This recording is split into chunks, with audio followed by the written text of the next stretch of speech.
नमस्कार विद्यार्थी मित्रमैत्रिणींनो, आपण मागच्याच तासाला सायन्स अँड टेक्नॉलॉजी पेपर 1 मधील फर्स्ट लेसनला सुरुवात केली. त्यातील आपण मोशन ऑफ ॲन ऑब्जेक्ट याचे वेगवेगळे एक्झाम्पल्स बघितले होते. मोशनची कन्सेप्ट नक्की काय आहे ती आपण पाहिली. याच्यावर आधारित लेट्स ट्राय धिस मधील तुम्हाला पहिला जो आकडा आहे तो तुम्हाला सोडवायला दिला होता. बऱ्याच विद्यार्थ्यांनी पाठवलेला आहे अभ्यास, परंतु काही मुलांनी पाठवलेला नाही अभ्यास मला. त्यांनी तो करा, लवकरात लवकर. अभ्यास पेंडिंग ठेवू नका, रोजच्या रोज अभ्यास करा. तर आपण या लॉज ऑफ मोशन या चॅप्टरमधीलच पुढचा टॉपिक जो आहे लेट्स ट्राय दिस मधीलच आपण थिंक अबाउट इट दिलेलं आहे. त्याच्यानंतर लेट्स ट्राय दिस नंतर ते आपण बघणार आहोत. See this picture. ते एक एक्झाम्पल घेतले बघा, चित्र बघा. तुमच्या टेक्स्टबुकमध्ये पेज नंबर 1वर 1.1 जी फिगर आहे त्याच्यामध्ये सुद्धा दिलेलं आहे. हे second example. Sheetal first went to her friend Sangeeta's house on her way to school. आता इथे एक एक्झाम्पल आहे, त्यामध्ये शीतल ही जी पोझिशन आहे ती शीतलची पोझिशन आहे. तिथून ती on the way to her school म्हणजे स्कूलमध्ये जाण्यासाठी ती कोणाच्या घरावरून गेली? शीतलच्या घरावरून गेली.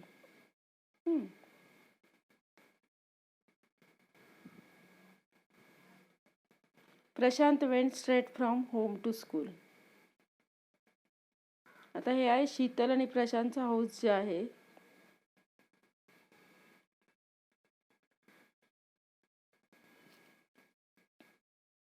Sheetal and Prashant house.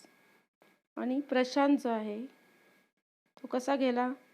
Straight गेला स्कूलपर्यंत. Prashant went straight from home to school आणि Sheetal went home on the way she went to Sangeeta's house. संगीताच्या हाऊसवरून ती मग शाळेमध्ये गेली. Who will take less time to reach the school. हा जर प्रश्न विचारला तर तुम्ही सहज याचं उत्तर देऊ शकता. Who will take less time to reach the school and why. कोणाला कमी वेळ लागेल? Suppose we consider both are walking with the same speed. Then who will take less time to reach the school and why. हा एकदम सोपा प्रश्न. तुम्ही लगेच सहज सांगू शकता की प्रशांतला कमी वेळ लागेल. Prashant takes less time to reach the school. आता कारण काय?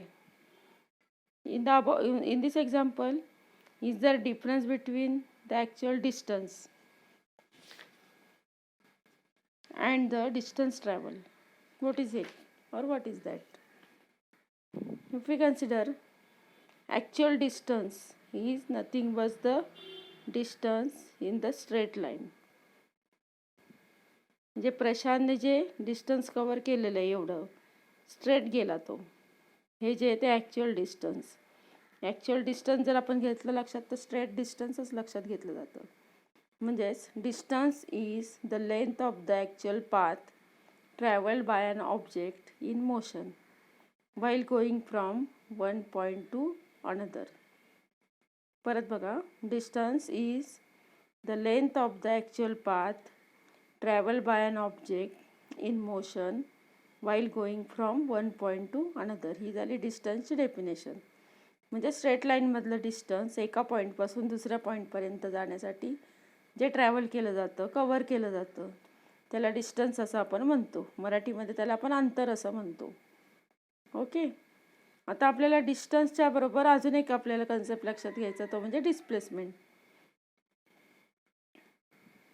If we consider here's in the same example,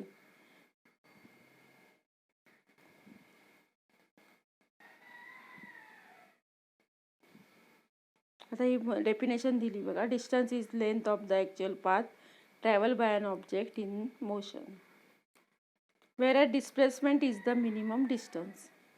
आता डिस्प्लेसमेंट म्हणजे काय तर मिनिमम डिस्टन्स. आता इथे आपण शीतलचं पण उदाहरण घेऊया.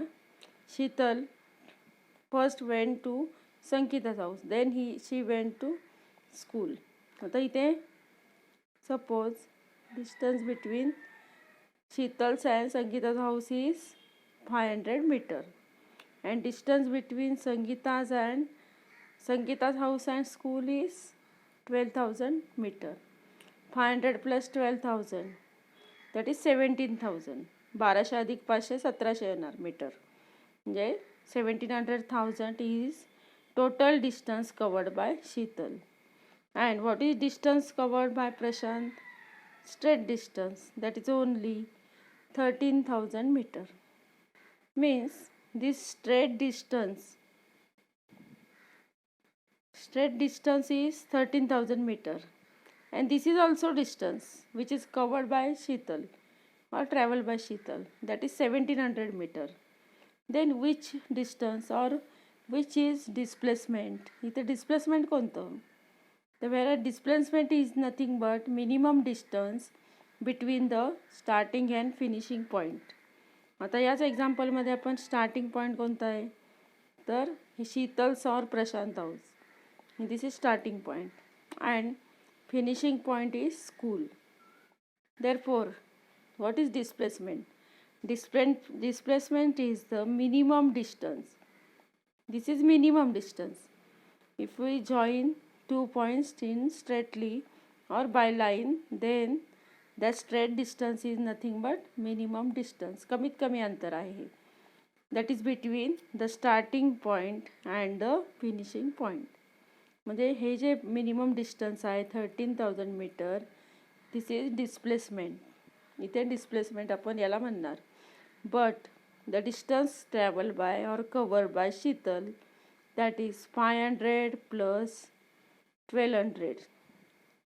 500 plus 1200, that is addition केली तर किती मिळणार? 17,000. But this is not minimum distance. 13,000 is minimum distance.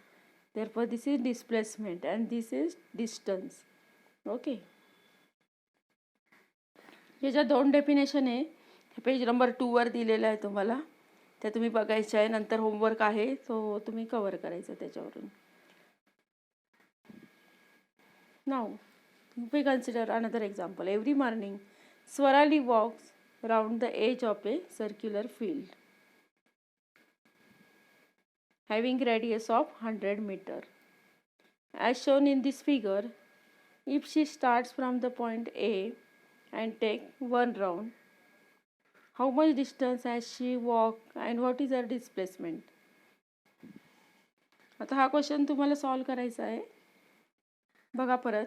Every morning Swarali walk round the edge of circular field having a radius of 100 meter as shown in this figure. If she start from A and take one round, how much distance has she walked and what is her displacement? The total distance A पासून तिने start केलं समजा,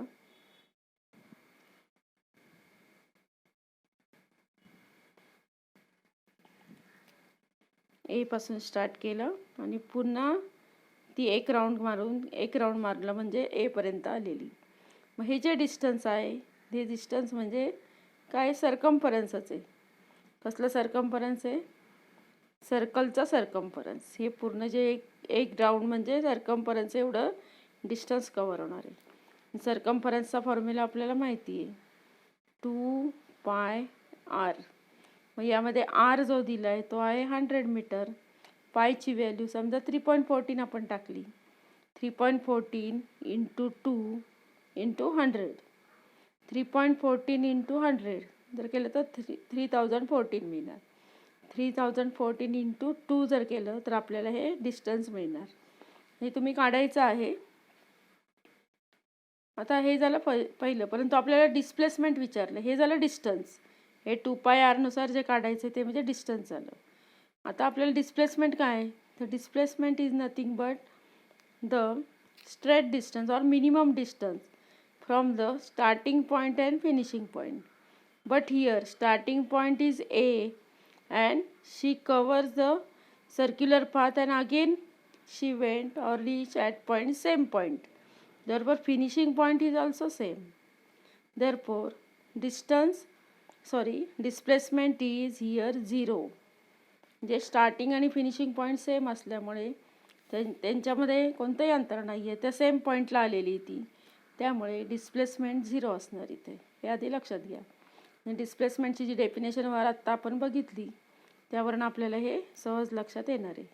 Therefore here distance is 2 pi r and displacement is 0.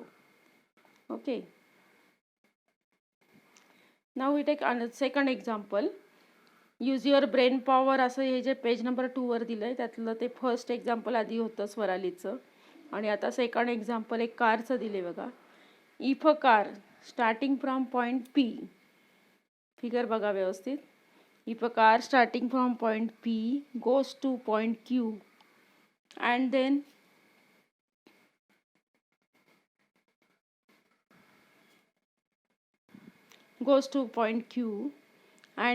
returns again to point P, म्हणजे एक car P पासून Q पर्यंत गेली आणि Q पासून परत फिरली आणि पुन्हा P या पॉईंट जवळ आली. Then how much distance has it traveled and what is the displacement? Suppose here distance is given. आता हे जे डिस्टन्स आहे आपल्याला पुस्तकात दिलेले बघा, या फिगरमध्ये नाही आहे, परंतु हे जे PQ मधलं जे डिस्टन्स आहे आपल्याला दिले पुस्तकात 360 meter. Then we are to calculate distance and displacement both. आता आपण दोन्ही काढूया. डिस्टन्स म्हणजे काय आलं, P पासून Q पर्यंत गेली car. Then again this car moves from Q to P, म्हणजे डबल डिस्टन्स होणार. म्हणजे 360 × 2 जर केलं आपण, 360 × 2 किती येणार याच्या दुप्पट, 720. 720 meter is distance. But we have to calculate also displacement. आता हे डिस्टन्स काढलं आपण कारण P पासून Q पर्यंत गेला आणि पुन्हा मागे तो Q पासून P पर्यंत ती कार गेली. आता याच्यानंतर डिस्प्लेसमेंट. डिस्प्लेसमेंट म्हणजे काय डेफिनेशन शिकलो आपण, the straight minimum distance from starting point to finishing point.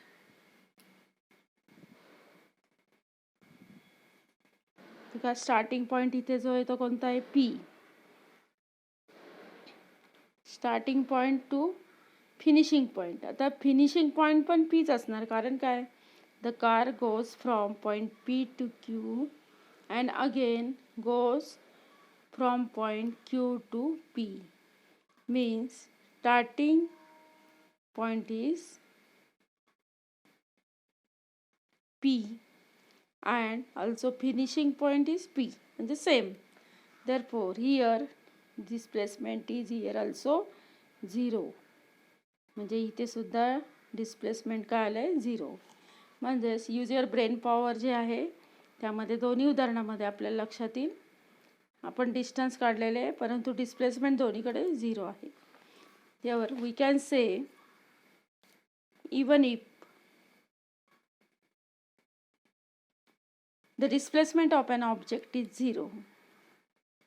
Displacement of an object is 0. The actual distance traveled or traversed by it may not be 0.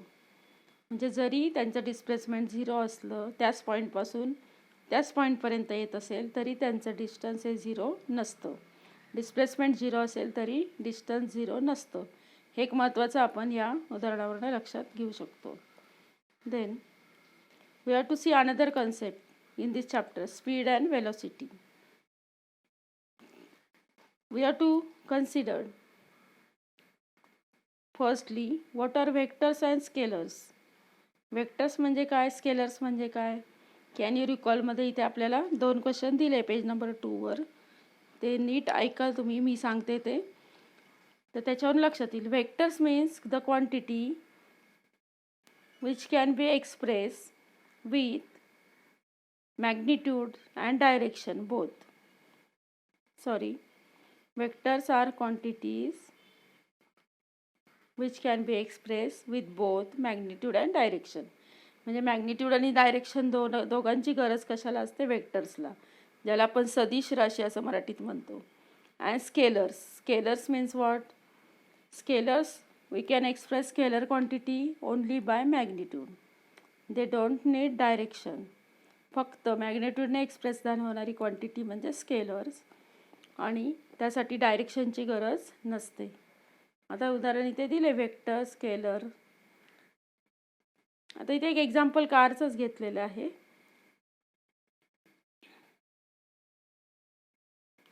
Which of the quantities distance, speed, velocity, time, displacement are scalar and which are vectors?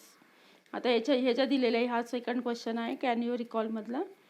आता यामध्ये आपल्याला ओळखायचं आहे की कोणत्या quantity ह्या scalar आहे आणि कोणत्या वेक्टर आहे. आता याच्यामध्ये पहिली क्वांटिटी बघा काय दिली, डिस्टन्स, अंतर.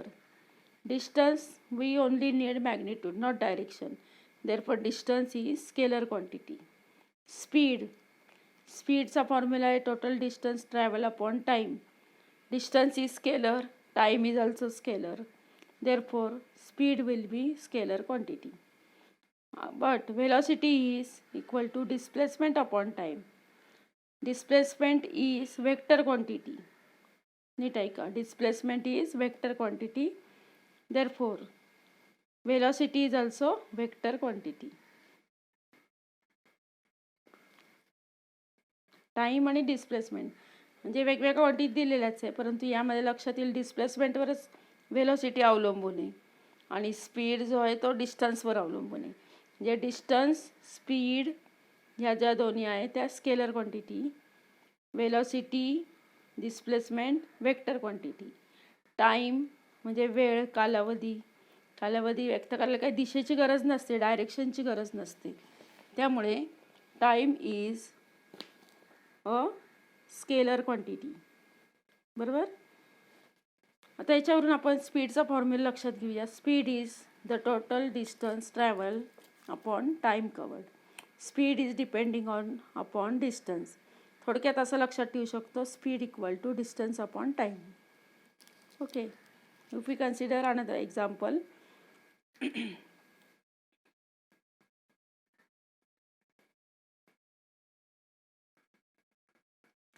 the distance covered by an object in unit time, that is called velocity, or displacement in unit time is called velocity of that object.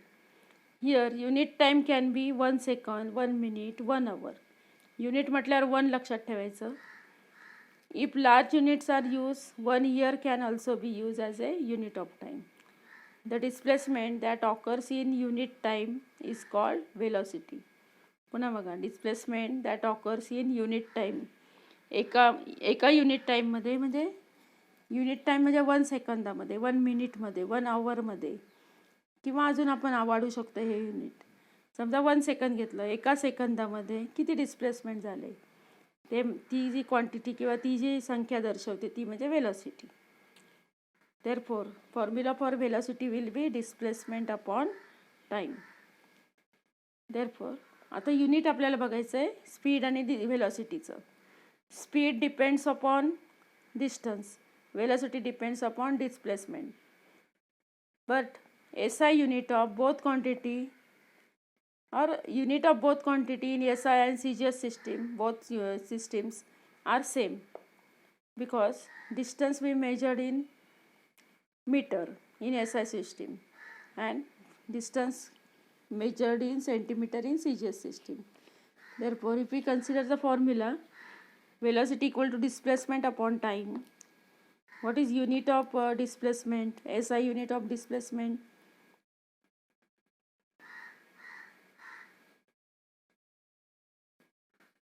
If we consider SI unit of displacement, that is meter, and we measure time in second. Therefore, meter per second will be SI unit of displacement. And what is CGS unit of displacement? CGS हे छोटी system आहे, SI ही मोठी system असते. मग displacement in CGS system we measure displacement in centimeter and time in same second. Therefore, in CGS system, unit of displacement or velocity will be centimeter per second. SI मध्ये metre पर second आणि CGS मध्ये centimetre पर second. हे आपण फॉर्म्युल्यावर लक्षात घेऊ शकतो. आणि same जे युनिट आहेत SI/GSचे ते सेम स्पीडसाठी असणार आहे. स्पीड आणि वेलॉसिटीमध्ये एकच फरक आहे. Speed is scalar quantity, velocity is vector quantity. Unit दोघांचेही सेम आहे, हे आपल्याला याच्यावर लक्षात येईल. Speed is related to distance while velocity is related to displacement. आत्ताच मी सांगितलं.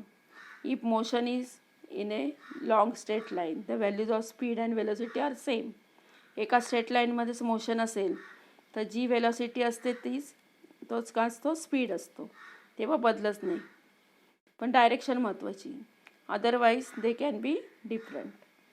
Velocity is the displacement that occurs in unit time. In the first example the straight line distance. आता पहिलं जे एक्झाम्पल होतं पहिल्या पानावरचं तेच पुन्हा लक्षात घेतलेलं आहे. आणि यामध्ये आपल्याला वेगवेगळ्या क्वांटिटी काढायच्या आहे, आत्ताच आपण शिकलेल्या क्वांटिटी. आता यामध्ये परत काय होतं तर हे उदाहरण पुन्हा एकदा 5 नंबर 1 वरून वाचा. Between the house of Sheetal and Sangeeta. Distance between house of Sheetal and Sangeeta is 500 meter. And that between Sangeeta's and school is 1200 meter. Okay. Also the straight line distance between Sheetal's house and school is 13,000 meter. Also the straight line distance from between Sheetal's house and school is 13,000 meter. इथे आपल्या फिगरमध्ये सगळे आकडे दिसत आहेत. Suppose Sheetal takes 5 minutes to reach Sangeeta's house. शीतलला 5 minute लागत आहे संगीताच्या घरी पोचायला. And 24 minutes to reach school from there. आणि संगीताच्या घरापासून शाळेपर्यंत जायला पुन्हा 24 मिनिट तिला लागत आहे. म्हणजे 24 अधिक 5 आपल्याला करायला लागेल. आता इथे या पद्धतीने वेगवेगळ्या जे नंबर्स आहे किंवा जे आपल्याला व्हॅल्यू दिलेले आहे त्या सबस्टिट्यूट केलं आहे. आता पहिल्यांदा काढलं शीतल स्पीड अलॉंग पाथ ए. पहिला पाथ जो दिला आहे त्याच्यामध्ये डिस्टन्स आहे 500. अपॉन 5 केलं तर आपल्याला 100 मिळणार आहे. 500 भागिले 5 केल्यावर 100 मीटर पर मिनिट. आता इथे मिनिटांमध्ये दिलं आहे त्यामुळे पर मिनिट घेतलं आहे, सेकंद दिलेलं नाही आहे. Then again we have to calculate Sheetal speed along path B. Path B means from Sheetal's house to school. Sheetal's house to school distance is 1200. Therefore 1200 divided by they took 24 minutes to reach school. Therefore 1200 upon 24. भाग जर दिला आपण तर इथे येतं उत्तर 50 metre per minute. आता इथे ॲव्हरेज स्पीड पण काढलेलं आहे बघा. आता average means what, the total distance. Total distance म्हणजे काय बघा. याच एक्झाम्पलमध्ये आपण जर पाहिलं तर टोटल डिस्टन्स म्हणजे 500 प्लस 12,000 किती येते बेरीज 17,000. आणि 5 प्लस 24, 5 प्लस 24 केला 29. म्हणजे 17,000 अपॉन 29. हा जर आपण डिव्हिजन आपण केली तर आपल्याला उत्तर मिळतं आहे. पॉईंटमध्ये उत्तर येतं आहे 58.6 मीटर पर मिनिट. ओके. म्हणजे याप्रमाणे आपण इथे ॲव्हरेज स्पीड काढला. ॲव्हरेजमध्ये टोटल डिस्टन्स आणि टोटल टाईम दोन्ही आपल्याला लक्षात घ्यायचे असतात. आता वेलॉसिटी बघा. Sheetal's velocity that is displacement upon time. आता इथे displacement means minimum distance from starting point to finishing point. Minimum distance म्हणजेच काय तर straight distance from Sheetal's house to school.